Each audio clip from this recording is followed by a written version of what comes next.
Quando as pessoas são chamadas diante de um juiz, elas ficam com medo ou elas ficam alegres? Você tem medo de passar pelo tribunal celestial?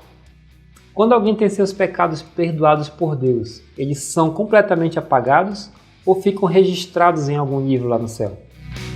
E na Bíblia Sagrada, tivemos alguma cena de juízo registrada? E quando é que Deus vai dar a recompensa aos seus fiéis? Essas e outras questões vão ser respondidas aqui nesse vídeo. Lá no início do mundo, nós já temos a primeira manifestação do juízo de Deus. Sim, lá no Éden, Deus precisou agir com justiça com Adão e Eva, e com a serpente também. Outra ação de Deus é vista no período de Noé. Nesse tempo, a justiça de Deus foi manifesta na mesma proporção usada com Adão e Eva. Isso fica claro pois Deus manifesta a sua justiça sobre toda a humanidade. Esses dois exemplos nos indicam que cedo ou tarde nós teremos que prestar contas diante do tribunal divino. E diante do tribunal de Deus, alguns vão comparecer com medo. Porém, outros estarão muito tranquilos. Quem é que vai estar tranquilo e quem vai estar com medo diante do tribunal de Cristo? Para nós entendermos isso, nós vamos propor uma analogia. Imagine que você tem uma propriedade e essa propriedade é invadida por alguém. Essa pessoa diz que ela é dona da propriedade. Porém, é você que tem a escritura e toda a documentação do imóvel. E ela está no seu nome.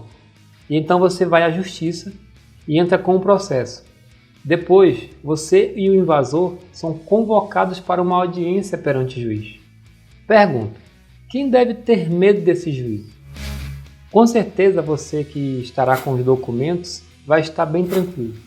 Porém, o invasor estará com medo e com certeza vai ser condenado. E você receberá como recompensa a sua propriedade de volta. Mas e os salvos em Cristo? Quando é que vão receber a sua recompensa? Em que momento da história o grande juiz vai julgar nossas causas e nos conceder a recompensa? E isso acontecerá exatamente na segunda vinda de Jesus a esse mundo.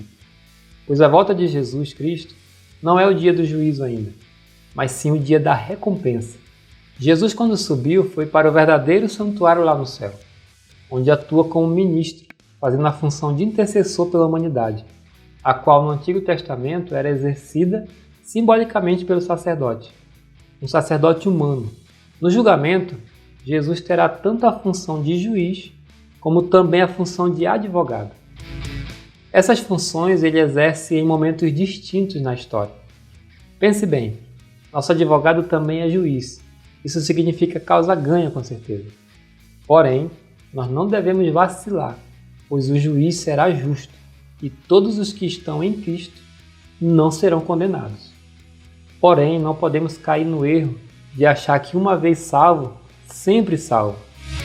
Estar em Cristo significa ter um relacionamento profundo e diário com Deus e com o próximo. Esse relacionamento deve estar em dia, pois todos vão se apresentar diante do grande juiz. As obras daqueles que foram salvos por Cristo estarão diante dele e serão avaliadas por ele. Não é que as obras salvem alguém, mas é porque são as obras que evidenciam quem é que serve a Deus dos que não servem a Deus. Então devemos ter cuidado, pois todos os dias estamos decidindo aonde passaremos a nossa eternidade. Isso mesmo, todos os dias estamos decidindo isso. Apesar de sermos salvos pela graça de Deus, diante do tribunal de Cristo, nós seremos julgados pelas obras praticadas. Esse julgamento também terá uma norma, pois não existe julgamento sem uma lei. Não somos salvos pela nossa obediência, somos obedientes porque já fomos salvos. A sequência é a seguinte: Deus nos salva e depois de nós aceitarmos essa salvação, Ele nos concede a obediência. Quando obedecemos às leis de Deus, somos poupados de muitas dores e problemas. Em outras palavras, a lei de Deus funciona como uma proteção para nós. Quem somente ouve as leis de Deus não será justificado no juízo, mas sim aqueles que praticam. Jesus disse certa vez ao jovem rico que para que ele alcançasse a vida eterna, era necessário que ele obedecesse aos mandamentos. Então nós concluímos que a norma utilizada no juízo será os mandamentos de Deus, todos eles. E na matemática de Deus, 10 menos 1 é igual a 0, ou seja, Podemos até pecar acidentalmente que teremos um advogado. Porém, não podemos rejeitar nenhum mandamento, porque ao rejeitarmos um, nos tornaremos culpados por todos. O profeta Daniel teve uma visão na qual ele viu o juízo de Deus iniciando lá no céu. Daniel diz exatamente quando que esse juízo vai iniciar na história. E esse tempo ele é determinado para o final de 2.300 tardes e manhãs, onde Daniel fica sabendo que o santuário seria purificado depois desse período. Uma tarde e uma manhã equivale a um dia de 24 horas. Então nós temos 2.300 dias. E um dia em profecia equivale a um ano. E então nós chegamos a um período de 2.300 anos que começaria a ser contado em 457 a.C., quando o rei Artaxerxes permitiu a reconstrução do templo da cidade de Jerusalém. Então, no final dos 2.300 anos, iniciaria o juízo lá no céu.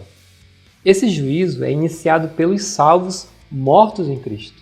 Nessa fase, os nomes das pessoas são analisados e já fica definido quem é que está salvo e quem está perdido.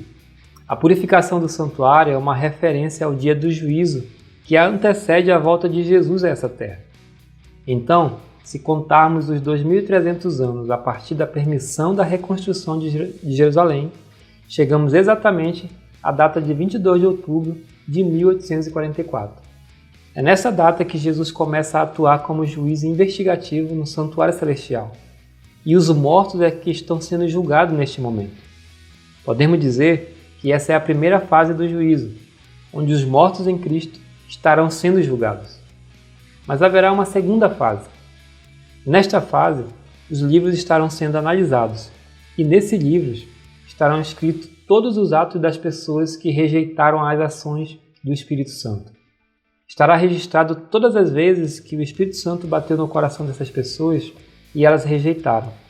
Então, durante o milênio, estaremos analisando esses livros e ao final, depois de termos tirado todas as dúvidas, diremos juntos com os anjos: realmente, Deus foi justo com todas as pessoas.